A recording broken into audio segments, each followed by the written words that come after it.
प्रेमिका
मज निरंतर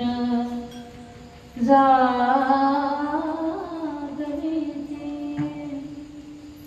काय द्यावे त्यासी भावे उतराय ठेविता पाय जीव थोडा सहज बोलणे हितोपदेश करुणी सायास शिकविते तुका म्हणे वत्स धेनू वेचे चित्ते तैसे मजे सांभाळीत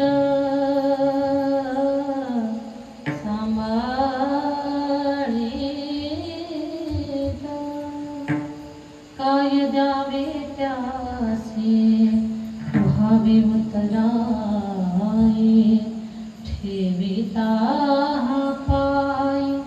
जीव थोडा विठ्ठल विठ्ठल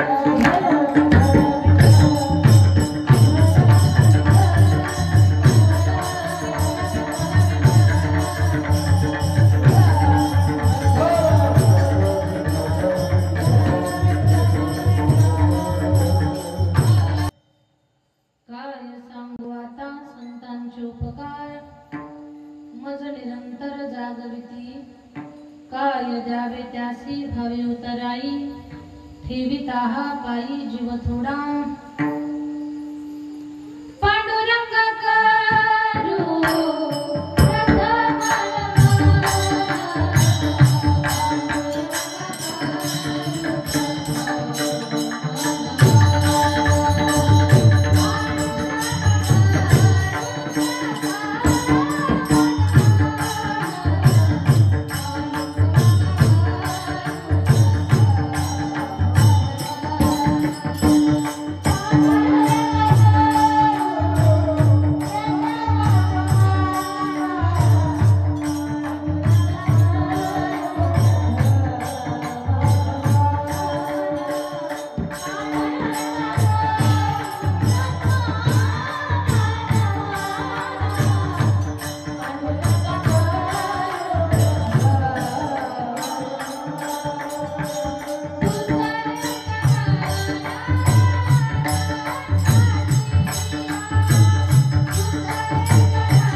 गुरुचरण सरोज रज निज मन मुकुर सुधारी वर्ण रघुवर विमल जसो जोदायक फलचारि बुद्धिहीन तनु जानिके सुमिरो पवन कुमार बल बुद्धि विद्या देहु मोहि हरहु कलेश विकार जयांचे केले स्मरण होय सकळ विद्येचे अधिकरण तेचे बंधू श्री चरण श्री गुरूंचे नमस्कार आता विठाल विठाल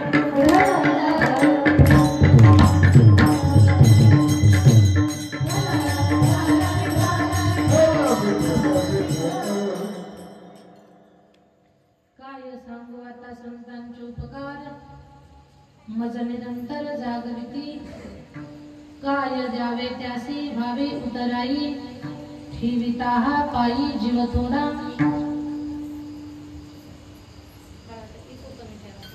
सेवेसाठी निवडलेला भंग महान भगवत भक्त श्रीमंत संत वैराग्याचे महामूर्ती वैराग्याचा ज्वलंत प्रतीक असणारे सदेह वैकुंठाला जाणारे पाचव्या वेदाचे निर्माते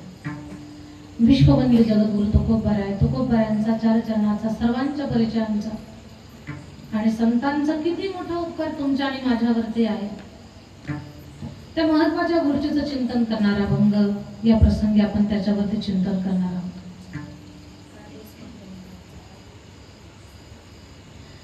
अभंगाकडे वळण्यापूर्वी अल्पसा परिहार द्यायचा असा भगवान परमात्माच्या कृपाशीर्वादाने आपल्या उपळी नगरीमध्ये स्वर्गीय गयाबाई तात्याबा सोगे या मायमाऊलीचं मातृशक्तीचं 9वं पुण्यस्मरण आहे आणि त्या निमित्तानं अखंड नाम सप्ताह आणि भागवत कथा कीर्तन महोत्सव भागवत कथा प्रवक्ते गुरुवर्य आबादेव महाराज जयगाव माजलगावकर आणि अतिशय चांगल्या पद्धतीने नियोजन आपल्या परिसरातील आपल्या भागातील सगळी ज्येष्ठ श्रेष्ठ महात्मा मंडळी एका पत्रिकेत एकत्र आणून भागवत कथा आपल्या आईच्या स्मृतीमध्ये घडवून आणण्याचं काम पूर्ण सोगे परिवार करत आहे श्रीमान तात्याबा एकनाथराव सोगे श्रीमान सूर्यकांत नरहरी सोगे श्रीमान गणपती तात्याबा सोगे श्रीमान नरहरी तात्याबा सोगे श्रीमान विष्णू गणपती सोगे श्रीमान सूर्यकांत नरहरी सोगे विनायक विष्णू सोगे श्रीमान वरद विष्णू सोगे पूर्ण सोगे परिवार उपळे खरं तर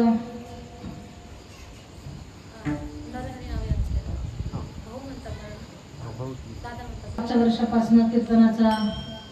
आग्रह धरला मागच्याही वर्षी या भागवत कथेमध्ये कीर्तन सेवा घडली याही वर्षी त्यांचा फोन आला खरं तर त्यांच्या जोडीला हरिभक्त परायण छगन बाबा आणि छगन बाबा असा फोन करतात की आपल्याला पुढे काही बोलताच येत नाही आणि मग मी माझ्याकडे सेवा घेतली खरं तर गावकऱ्यांना माझी विनंती आहे पूर्ण सोगे कुटुंबासाठी खरंच एकदा टाळी वाजवा सारा हे जग दाखवण्याचं काम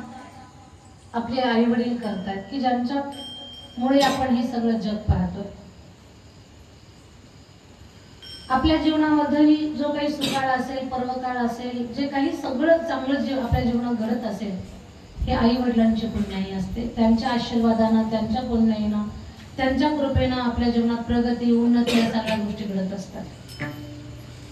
एखाद्या कुटुंबानं आईच्या आठवणीमध्ये 9 वर्षापासून भागवत कथा घडवून आणणं ही गोष्ट साधारण नाही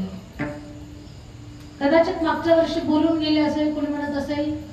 आर्थिक बाजू भक्कम आहे म्हणून सप्ताह करतायत कथा करतायत यांचं कुटुंब आर्थिक बाजूमध्ये कसं आहे हे मला माहिती नाही पण एवढं करण्यासाठी खरंच दानत असावी लागते ते भगवंताची कृपा असावी लागते यांच्या अगदी तोलामोलाची बरीच कुटुंब गावात नाही म्हणणार मी तुम्हाला पण नाही आहेत का महाराष्ट्रभरामध्ये आहेत पण आज या कुटुंबाच्या माध्यमातून आईचं आठवणीचं निमित्त आहे पण त्या निमित्तानं दरवर्षी भागवत कथा दरवर्षी सप्ताह घडवून आणताय भले आपल्या खिशाला पेलतील एवढीच अगदी अशी महाराज मंडळी आपण इथे बोलवतो तेवढा खर्च आपण करू शकतो पण एवढं करण्यासाठी सुद्धा हे किती मोठं पुण्य आणि या प्रसंगी सांगेन मी नरहरी दादा असतील त्यांचं सगळं कुटुंब असेल किंवा कीर्तन ऐकण्यासाठी बसलेली सगळी गावकरी मंडळी माहिती नसेल दादा तुम्हाला सुद्धा, काहीतरी आईच्या घराण्यामध्ये किंवा तुमच्या वडवडिलांच्या घराण्याच्या बाबतीत मला एवढं माहिती नाहीये, काहीतरी आपल्या पूर्वजामध्ये कुणीतरी काहीतरी विशेष पुण्य केलेलं आहे आणि ते पुण्य म्हणजे संत सेवेचं पुण्य केलेलं आहे, म्हणून भागवताची सेवा करण्याचं भाग्य तुम्हाला.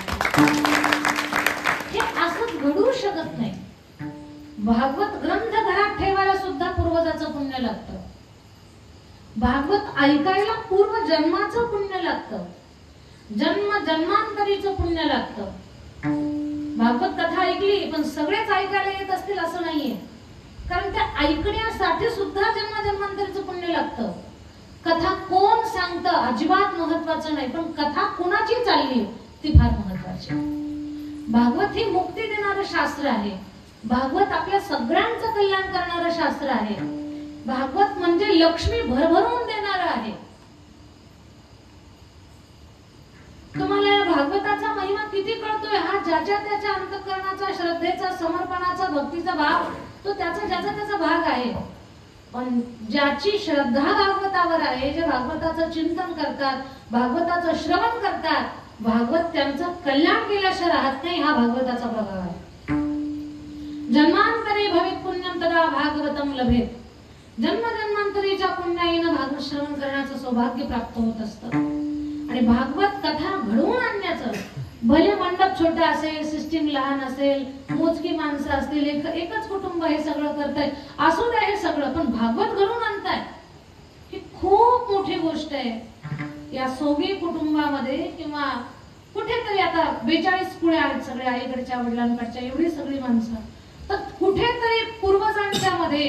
संतांची विशेष सेवा या घरातल्या पूर्वजांकडनं घडलेली आहे.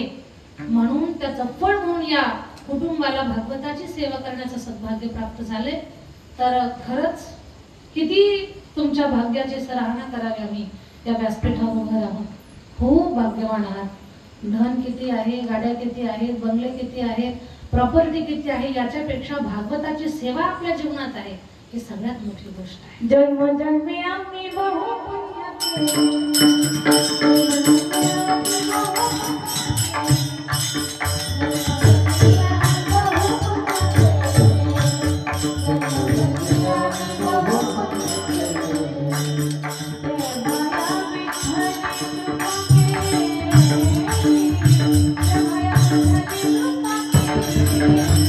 जन्म जन्मी आम्ही बहु